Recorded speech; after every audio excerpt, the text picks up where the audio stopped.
Hi hello welcome back to my channel హనుబను YouTube channel. ఈరోజు మనం రాము కోల గారు రాసిన నిప్పులు పోసుకుంది కథను చెప్పుకుందాం. 2 బకెట్ల నీళ్లు ముఖం మీద చల్లిన తర్వాత బెత్తర చూపులు చూస్తూ కన్నులు తెరిచింది శకుంతల.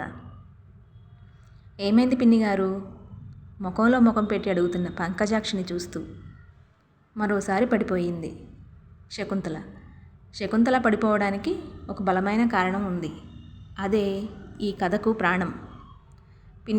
పిన్నిగారు అనే ఎదురింటి పంకజాక్షి గొంతు ఫైర్ ఇంజన్ గంటలా వినిపించడంతో పరుగులాంటి నడకతో ఇద్దరి మధ్యన ఉండే గోడ దగ్గరకు వచ్చింది శకుంతల.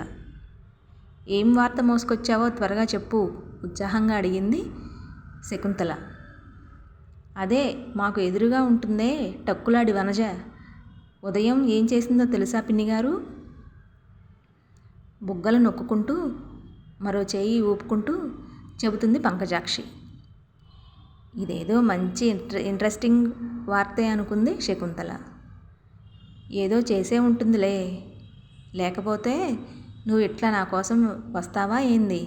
చెప్పు ఏం చేసిందో అడిగింది శకుంతల. రాత్రంతా కష్టపడి ఇంతవరకు మన వీధిలో ఎవ్వరూ వేయని ముగ్గు మా ఇంటి ముందు వేసుకుంటే కళ్ళల్లో నిప్పులు పోసుకుంది ఆ ఎదురింటి వనజ. ఉదయమే నే వేసిన ముగ్గు చూసి కళ్ళల్లో నిప్పులు పోసుకుంది. తిట్టుకుంటూ ముఖం మీదే తలుపు వేసుకుంది కసిగా చెప్పింది పంకజాక్షి. కుళ్ళు నీ ముగ్గు చూసి ఓర్వలేక అలా చేసి ఉంటుంది. మరి నువ్వు ఊరుకున్నావా?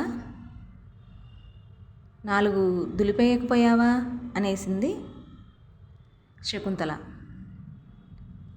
అదే అనుకున్నా పిన్నిగారు, కాలనీలో పెద్ద తలకాయ మీరే కదా, చూసి ఓ మాట అనేస్తే ఇక నా కోపం ఎలా ఉంటుందో తనకు చూపిస్తా. రండి చూద్దురు గాని. అమ్మయ్య, ఈ పూటకు మంచి కాలక్షేపం అనుకుంటూ సరే వస్తున్నా పద, చీర కుచ్చిళ్ళు కాస్త పైకి లేపుకొని హంసలా నడుచుకుంటూ పంకజాక్షి వాటా వైపు వస్తుంది శకుంతల. ఏ మాటకు ఆ మాటే చెప్పుకోవాలి. నీలా కలిసిపోయే మనస్తత్వం అంటే నాకు చచ్చేంత ఇష్టం. వచ్చిన దగ్గర నుండి చూస్తున్నా కదా, నీ అనుకువ వినయం ఎదురింటి ఆవిడ దగ్గర మచ్చుకైనా కాని రాలేదు. తను గవర్నమెంట్ ఉద్యోగం చేస్తుందనే టెక్కు అనుకుంటా.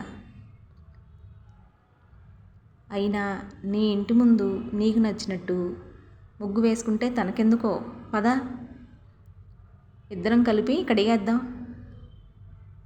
పంకజాక్షితో కలిసి 4 అడుగులు వేసిందో లేదో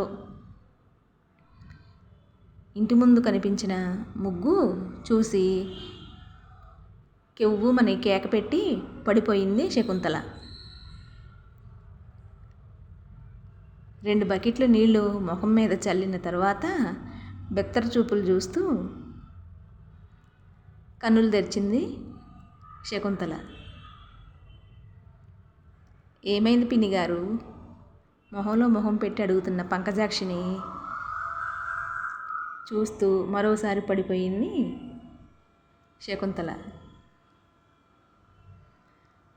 అర్ధగంట తర్వాత చూసారా పిన్నిగారు, మీరు కూడా ఎంత షాక్ అయ్యారో నా ముగ్గు చూసి. కళ్ళు గుండ్రంగా తిప్పుతున్న పంకజాక్షిని చూస్తూ ఇది ముగ్గా అడగలేక అడిగింది శకుంతల. అవును పిన్నిగారు, దిష్టి తగలకుండా ఇంటి ముందు ఇలా వేయాలని నిన్న కల వచ్చింది. నీ తెలివి కాకులెత్తకపోను, మనుషుల్ని చంపేలా ఉన్నావు కదే. ఎవరైనా ఇంటి ముందు రంగురంగులతో పుర్రే ఎముకల బొమ్మ ముగ్గేసుకుంటారా? నీ తెలివి పిల్లులు ఎత్తకపోను, నీ తెలివి పిల్లులు తినిపోను. ఇక నా వల్ల కాదు, నిన్ను నువ్వే తిట్టుకో అనేసి తన ఇంటి వైపు వెళుతుంది శకుంతల. పిన్నిగారు కూడా నా కళ్ళల్లో నిప్పులు పోసుకుంది నా ముగ్గు చూసి అనుకుంటూనే తన ఇంట్లోకి వెళ్ళిపోయింది పంకజాక్షి. శుభం ఇదండి, నిప్పులు పోసుకుంది కదా. మీకు నచ్చినట్టయితే ప్లీజ్ లైక్ చేయండి, షేర్ చేయండి, సబ్స్క్రైబ్ చేయండి మా ఛానల్ని. Thank you.